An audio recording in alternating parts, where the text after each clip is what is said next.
So hugely unfortunate for me, but just an hour after I posted a video going over all of the heroes of the DCU, including the mural from Superman, of which we didn't have the full thing, James Gunn posted the full thing, and now that video, an hour later, is already outdated. So before I maybe go back and update the video, let's look at this mural and actually break it down completely now that we can see it fully. In my opinion, this mural showcases the 300-year metahuman history that was mentioned in Superman, going back to the 1700s. So in this video, I'll be going over each character in timeline order, going over who I think they are, which for the most part we know for a fact who they are, and then also speculate based on this mural when in the timeline they were active. This first character, who I think everybody thought was Amethyst, and I've been saying Amethyst in these videos, is Nimue Inwudu, aka Madame Xanadu, who is an immortal magic user who has an affinity for cards, which fits what we see here, and whose origins date back to the time of King Arthur in the 6th century. This mural, I believe, dates back 300 years, placing her in the 1700s alongside, I think, the general King Arthur story, which doesn't really make a lot of sense, but I think it might have to.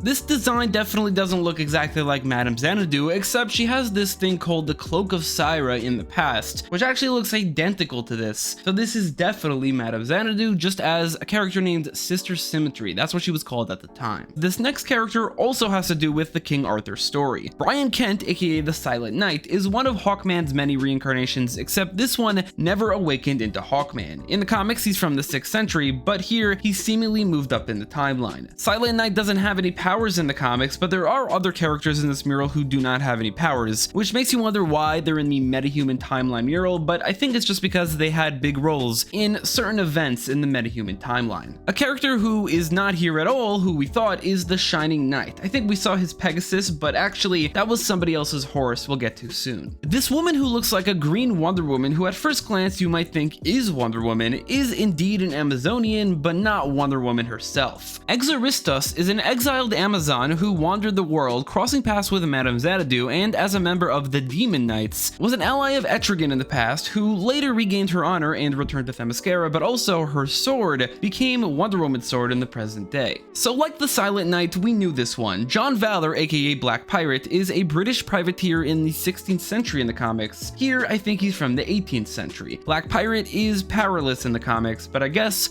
was a part of some sort of event. Bess Lynn, aka Miss Liberty, was a masked hero during America's Revolutionary War in the 1770s. Miss Liberty is powerless in the comics, but she is the ancestor of another hero we see in this mural who does have powers. This horse is who we thought was Winged Victory in the blurry images, but it's just a regular horse, used by technically a regular woman. This character, who we all thought for sure was Jay Garrick in the blurry images, is actually Max Mercury. He was born in the 19th century in the comics, which definitely fits his placement on this timeline. He's from the 1800s. Max Mercury was the DC Universe's original speedster in canon, who ages slow enough to live from the 19th century till the present day, along the way taking up many different speedster mantles. We see him as Whip Whirlwind here, but later on he is the only character to appear twice in this mural, later on as either Quicksilver or maybe just Max Mercury. Based on his placement in the timeline, he seems like he reappears in the 1940s, which makes sense because in the real world he debuted in the year 1940. Then we have Super Chief, who we knew about. He's the Native American totem-enhanced flying stag, also known as Super Chief, who in the comics is from the 16th century. Here, based on this timeline, he's from the 19th century, and I see no reason why he just couldn't be. Lazarus Lane, aka El Diablo, is an Old West hero in the 19th century who, after being struck by lightning, and you can see lightning behind him on the mural, was revived by a Native American shaman who turned him into a host of a spirit of vengeance. Apparently, his only power is an uncanny ability to evade death. That's a pretty good one,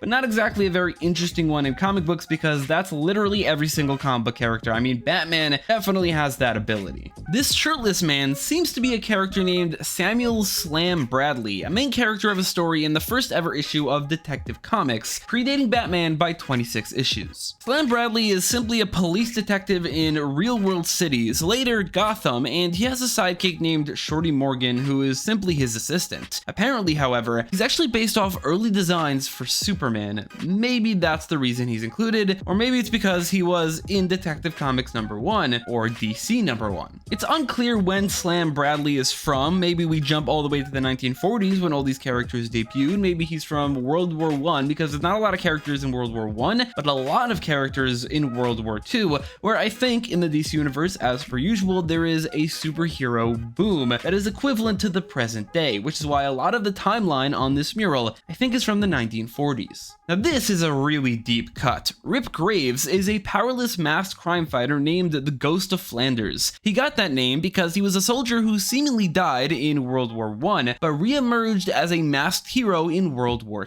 II. I've never heard of this character before. He's appeared in like 10 issues in the comics all the way back in the 1940s. An insane deep cut. Wesley Dodds, aka the Sandman, is a bit of a higher tier character than the Ghost of Flanders. A founding member of the Justice Society of America, Wesley Dodds has prophetic dreams, which he got from Morpheus' Dream of the Endless, although I think that was a much later retcon. Early on, he just had some mystical abilities. He's primarily active in the 1940s in the comics and as a member of the JSA, but it's not clear whether or not the JSA existed in this world. Based on this mural, I would guess they didn't, otherwise they would definitely be highlighted. Maybe they have their own mural, and all these characters are the ones who were not members of the JSA. For instance, William Everett, aka the Amazing Man, in the comics was an Olympian who got powers after a lab explosion thanks to the Ultra Humanites. As Amazing Man, he could turn into any material he touches, like Kevin from Ben 10. He debuted in the 1980s, but as a character retconned into being active in the 1940s, which based on this timeline is certainly true here as well. This is a really cool one. Giovanni Zatara is an efficient user of the backwards talking magic who, interestingly, debuted in Action Comics #1 alongside Superman. His greatest claim to fame, however, is not debuting with Superman, it's being the father of the much more popular than him daughter Zatanna, who will no doubt exist in this universe. Zatara looks to be from the 1940s as well, so who knows how old Zatanna will be. Although magic could make anything happen, she could just as easily be a teenager in the present day.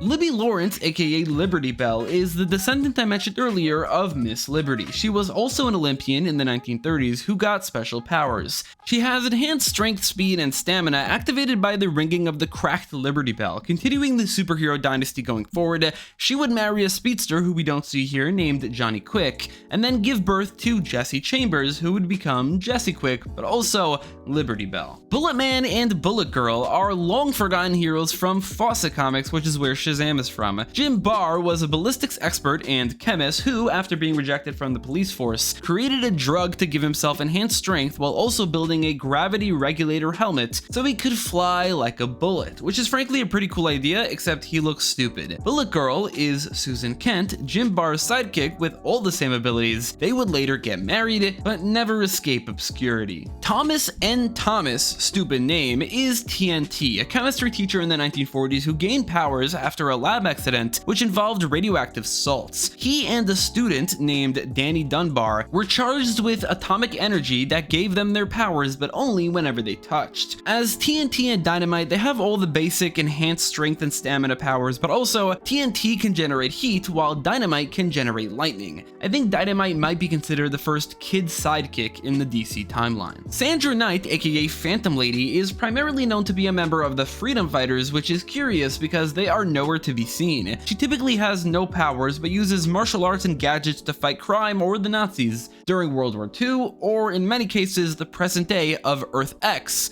but still fighting Nazis. So I think now we could escape from the 1940s and move on to Atomic Knight, also known as Gardner Grail. He seems to be present in some sort of devastation, probably nuclear, or rather definitely nuclear, that's his whole point. That actually sounds fitting to the 1940s, maybe he's in Japan, but I think this is a timeline shift from the real world. I just think Atomic Knight really fits the 1960s sci-fi aesthetic, so that's where I'd place him. Dominic Mandat, aka Freedom Beast, is the successor to Buana Beast, who has the ability to control and fuse animals. Honestly though, I think this can just as easily be Mike Maxwell or Buana Beast, since he really does not have to be white. Maybe they combine the two into one character, in which case I think this might still be the 1960s, since that's when Buana Beast debuted, while Freedom Beast didn't debut until the late 80s, but I think we have still more 80s to go. Ted Grant, aka Wildcat, is a champion boxer and crime fighter whose only power is that he, like a cat, has 9 lives. Interestingly, it seems he's not in the 1940s when he originated, which would mean, if there even was a JSA, he definitely is not a member. This actually makes sense to me. I think Wildcat fits better as a lone vigilante, and I think placing him here on the timeline, I think the 1970s,